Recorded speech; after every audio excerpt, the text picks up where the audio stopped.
My mom is May Soy. She's from Hong Kong. She grew up as an orphan. At the age of 12, she lost both her parents.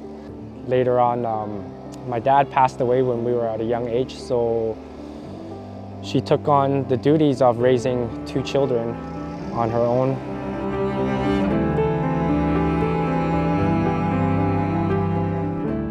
Approximately in 2013, I started noticing changes in her personality.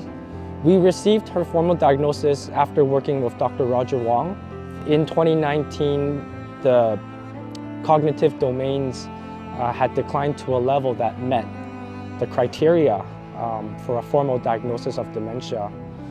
With neuropsychology testing, it was frontotemporal dementia and also Alzheimer's for the language.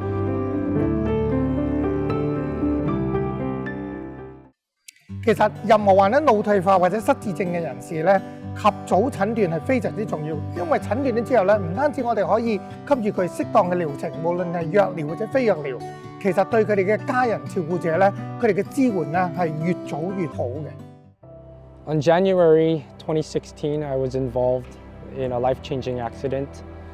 The injuries that I sustained was a left frontal hemorrhage in my brain and multi-level spinal injury. It was a long road to recovery.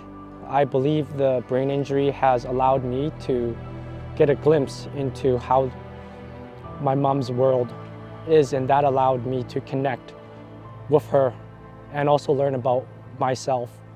Through her needs, I learned about my own needs. At first, before I learned about dementia, it was very frustrating. Trying to take care of my mother while living with a brain injury and recovering was extremely challenging. I did not have the skill set to do so, and it wasn't until I learned about the Alzheimer Society and connected with FirstLink. That first call was the first step in bringing light into the darkness that was being experienced by myself. I remember going to my first workshop for the caregiver series to learn about the dementia and what it could look like being a caregiver, meeting Laura, letting her know that I might need to take this course again because my brain is not retaining all the information on the first go.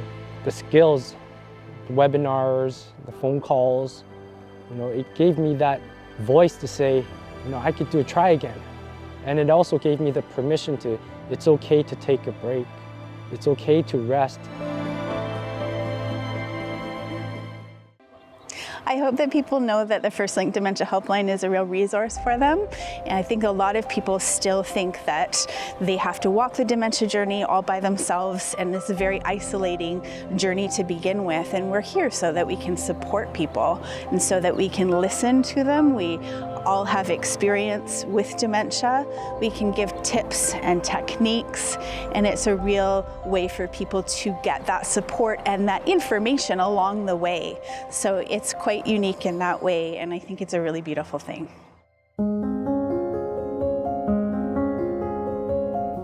There were many challenges looking after my mom, making sure that she is safe.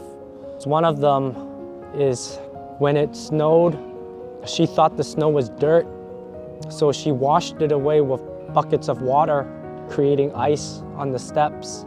But when I tried to explain to her the dangers of someone slipping or her slipping, it wasn't able to register as a safety issue to her. Keeping her safe was one of the greatest challenges, and I've persisted as much as I could for as long as I could.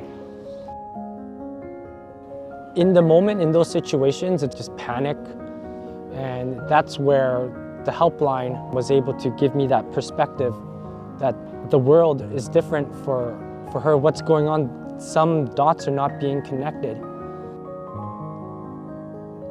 My experience as a caregiver has been enduring, especially being a young caregiver and a solo caregiver to my mother. And thankfully, with the help of the Alzheimer Society, through the education, the community, that empowered me and it equipped me with the tools, the skills to understand the landscape of how dementias can be. so that I can adapt to the challenges that's ever changing. And through that, trial and error with my mom, I find success in every day as long as I don't give up. Experience as a caregiver is absolutely empowering, but it takes courage to do that. And without the Alzheimer Society, I would not be in a position to have that courage, to hold my mother's hand in her journey, like how the Alzheimer Society is holding my hand through my caregiving journey.